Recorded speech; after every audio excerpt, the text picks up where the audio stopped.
আমার মনে হয় আমি ক্ষুদ্র জ্ঞানে বাংলাদেশের ভিতরে ফাত্তু ভাইয়ের মতো অদ্বিতীয় নেতা আর আছে কিনা আমার সন্দেহ। গোলাম মাওলার পক্ষ থেকে শুভেচ্ছা, গোলাম মাওলার পক্ষ থেকে শুভেচ্ছা, গোলাম মাওলার পক্ষ থেকে শুভেচ্ছা। এ কোনসের নেতা ভাই সবাই বলো ভাই ছাত্রতে ভাই আরো জোরে ভাই ছাত্রতে ভাই। তো আপনারা এত কষ্ট কইরা বৃষ্টিকে অপেক্ষা কইরা এবং যে আপনারা আসছেন আপনাদেরকে অনেক অনেক ধন্যবাদ। এবং শুধু আজকে তো আসলে মূলত বক্তৃতা বা কিছু বলার, যদিও ফাত্তু ভাইয়ের সাথে কয়েক মিনিট মানে মূল কথাটা রাজনীতিক কিছু আংশিক কথা বলছিলাম, সেটা মোটামুটি এই বক্তৃতার মধ্যে সারিয়া গেছে। তো যাই হোক, আজকে খুব বেশি কথা বলবো না, শুধু দুই একটা কথা বলবো যে শ্রমজীবী যতগুলি সেক্টর আছে সবগুলি কিন্তু মানুষে মনে করেন ভাগ ঘুরে ফেলাইছে। কেমন? যেমন একজন সিভিল ইঞ্জিনিয়ার, সে শ্রম দেয় কোথায়? বিল্ডিং করে, তাকে বলা হয় ইঞ্জিনিয়ার। একজন ডাক্তার, সে শ্রম দেয় হসপিটালে, তাকে বলে ডাক্তার। একজন কৃষক, সে মাঠে ধান ফলায়, তাকে বলে কৃষক। মূলত ডাইরেক্ট ইনডাইরেক্ট সবাই কিন্তু শ্রম থেকে শ্রমজীবী, সবাই কিন্তু মূল কথা যেটা, সবাই আপ টু আপনি চৌকিদার থেকে আপ টু প্রেসিডেন্ট 5 মিনিস্টার পর্যন্ত সবাই কিন্তু শ্রম দেয়, যে যেখানে কর্মক্ষেত্রে দেয়। যাই হোক, এটা পক্ষান্তরে আস্তে আস্তে আমরা বলবো এই দেশের মানুষ আমরা সবাই সারা বিশ্বে 1861 সালে যত সময় লেবার যে পয়লা মে এটা পালন করে, কিন্তু এটার ইতিহাস আছে অনেক লম্বা। ফাত্তু ভাইয়ের মতো নেতা বাংলাদেশে, এটা শুধু ওই কিছুক্ষণ আগে আমি বলছিলাম যে অনেকে তেল মারে, উনি তেল মারা যদি হইতো তৈলে এই দেশে পরীক্ষিত নেতা। যেমন উনি যেই ভাটি যেই দল কবর দিয়ে চলে গেছেন, যদি খাস বাংলায় বলি, ওই বাইগাজার কয়েকদিন আগেও উনি যদি চাইতেন অনেক টাকা অনেক অর্থ, উনি কিন্তু সেই সুযোগ ছিল নাই। উনি কি কালাকে কালা বলছে, সাদাকে সাদা বলছে, এবং কংক্রিট সিদ্ধান্ত বাংলাদেশের আমার মনে হয় আমি ক্ষুদ্র জ্ঞানে বাংলাদেশের ভিতরে ফাত্তু ভাইয়ের মতো অদ্বিতীয় নেতা আর আছে কিনা আমার সন্দেহ। যে ইচ্ছা করলে আওয়ামী পরিবার থেকে অনেক ফ্যাসিলিটির সুযোগ সুবিধা নিতে পারতেন, উনি নেই। শ্রমিক পার্টির জন্য এটা আমাদের যে পার্টি অফিসটা যে দিয়েছে, সে উনি একজন শিল্পপতি। উনি একটা কথা বলছে যে শ্রমিক সবাই শ্রমিক, প্লেন চালায় সেও শ্রমিক, যে রিক্সা চালায় সেও শ্রমিক, কিন্তু শ্রমিকরা কোনোদিন অবহেলা করতে পারবে না। আমরা সবাই মনে হয় জানতে পারছেন যে 17 আসন পার্থ ভাই, আমাদের চেয়ারম্যান ব্যারিস্টার আন্দালিব রহমান পার্থ সাহেব, এই 17 আসন সবাই একটা দিচ্ছে যে এখানে উনি নির্বাচন করবেন। কিন্তু আমরা যদি এই সব একত্রিত হই, যে কোনো দলে 1700 আসুক, পার্থ ভাইয়ের লোকে কেউ আর টিকবে না। বড় বড় প্রোগ্রাম করেছি, সেখানেও আমরা কোনো গ্যাদারিং রাস্তায় আমাদের জন্য কোনো মানুষের হয়রানি এরকম কোনো কার্যক্রম আমরা করি নাই, যার ফলে মানুষ আমাদেরকে ভালোবাসে, আমাদের নেতাকেও ভালোবাসে।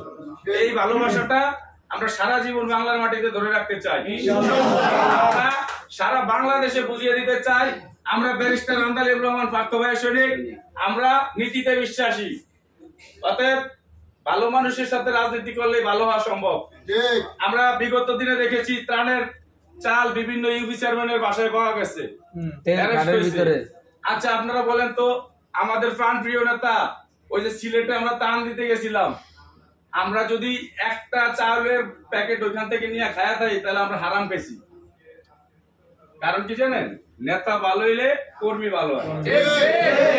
অতএব ব্যারিস্টার আন্দালিব রহমান পার্থ ভাইয়ের সে আদর্শটা ধরে রাখবেন, যাতে আপনাদের দ্বারা কেউ বলতে না পারে যে ব্যারিস্টার আন্দালিব রহমান পার্থ ভাইয়ের যারা সৈনিক আছে তাদের ভিতরে কালচার গুলো খারাপ দেখছি। আমরা এমনই একটি লোকের দল করি যিনি হচ্ছেন সারা বাংলাদেশে যুব সমাজের আইডল,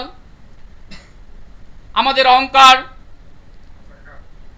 ব্যারিস্টার আন্দালিব রহমান পার্থ ভাই, যিনি একজন সজ্জন ব্যক্তিত্ব, পরিচ্ছন্ন রাজনীতিবিদ, আমাদের বাংলাদেশের 18 কোটি মানুষের অহংকার।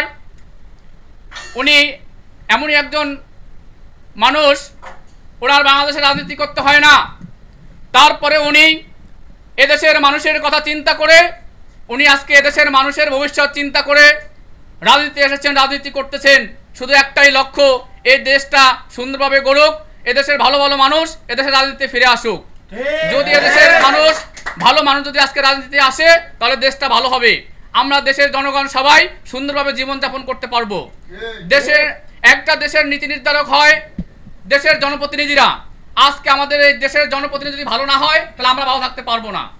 আমাদের এই দেশকে ভালো রাখতে হলে, আমরা এই দেশের জনগণ ভালো থাকতে হলে ব্যারিস্টার আন্দালিব রহমান পার্থ ভাইয়ের বিকল্প নাই।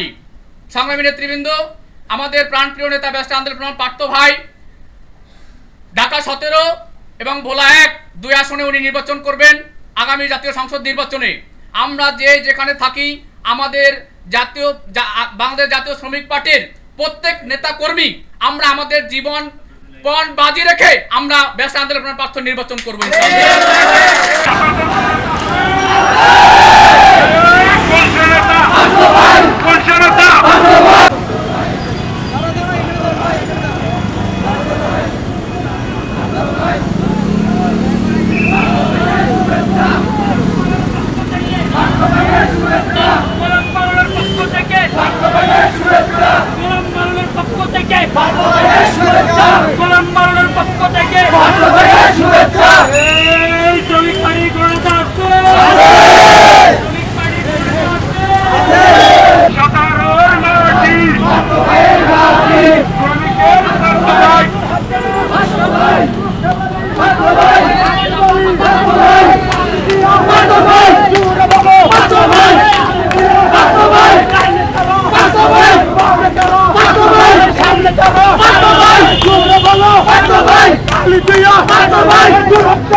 চ্যানেল 17 আমার দেশ আমার অহংকার।